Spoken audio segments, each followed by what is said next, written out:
Hai, selamat pagi murid-murid tahun 5. Apa kabar semua? Cikgu berharap anda semua berada dalam keadaan yang sihat. Ingat murid-murid tahun 5, sentiasa menjaga kesihatan diri, memakai pelitup muka, kerap mencuci tangan, menggunakan pen sanitasi tangan dan ingat pesanan cikgu, sentiasa menjaga kesihatan diri. Baiklah murid-murid, kuatkan semangat. Jom sama-sama belajar bersama dengan Cikgu K. Kavita. Hari ini, hari Selasa, 3 Ogos 2021, tajuk yang akan Cikgu ajar pada hari ini ialah kacang kudat. Dan murid-murid, anda boleh merujuk buku teks Bahasa Melayu pada halaman 109. Sila rujuk buku teks Bahasa Melayu tahun 5 muka surat 109.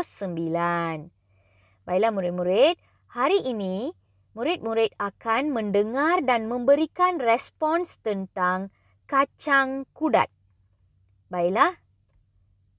Apa itu kacang kudat, cikgu? Ini adalah persoalan yang timbul dalam semua murid tahun 5, cikgu faham. Tak apa, cikgu akan tunjukkan gambar kacang kudat. Ini adalah gambar kacang kudat. Macam pernah nampak saja kan, ramai yang pernah makan kacang kudat tapi tak tahu nama.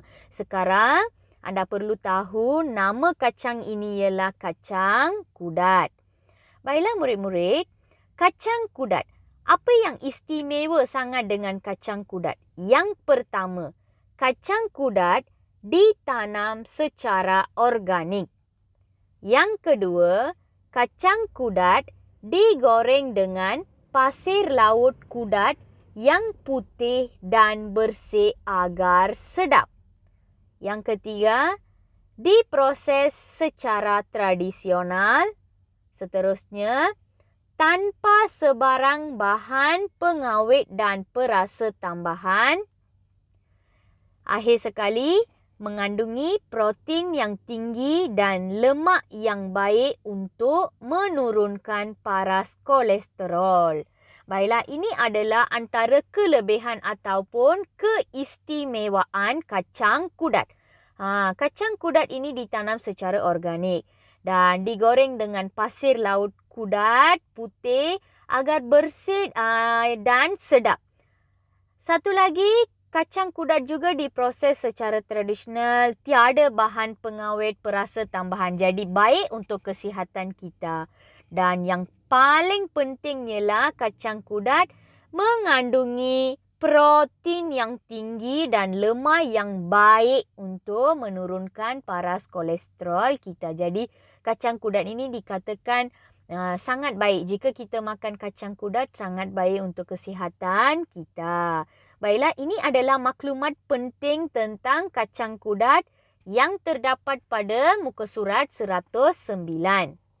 Baiklah murid-murid, tugasan hari ini, apa yang perlu murid-murid buat ialah, yang pertama, murid-murid menonton video, video ini, mendengar maklumat penting. Tadi cikgu sudah pun membaca maklumat penting tentang kacang kudat. Anda telah pun mendengar. Dan seterusnya memberi respon. Bagaimana anda akan memberi respon? Cikgu telah memberikan soalan dalam modul. Anda perlu memberi respon secara menulis. Anda perlu menulis respon dalam modul Bahasa Melayu yang telah cikgu edarkan. Baiklah, sekarang tugasan untuk Sudarsan dan Sandhya. Sudarsan dan Sandhya, anda perlu membina ayat mudah. Cikgu telah pun memberikan modul ayat mudah, jadi anda menulis sahaja ayat mudah dan seterusnya membaca dan menghantar video.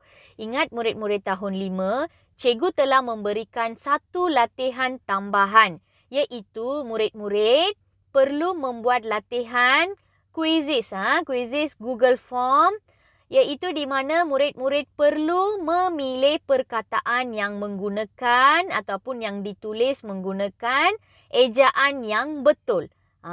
Perkataan-perkataan yang terdapat dalam Google Form tersebut adalah perkataan yang cikgu ambil daripada muka surat 109. Jadi, hari ini murid-murid mempunyai 2 tugasan, iaitu tugasan dalam modul dan juga Google Form.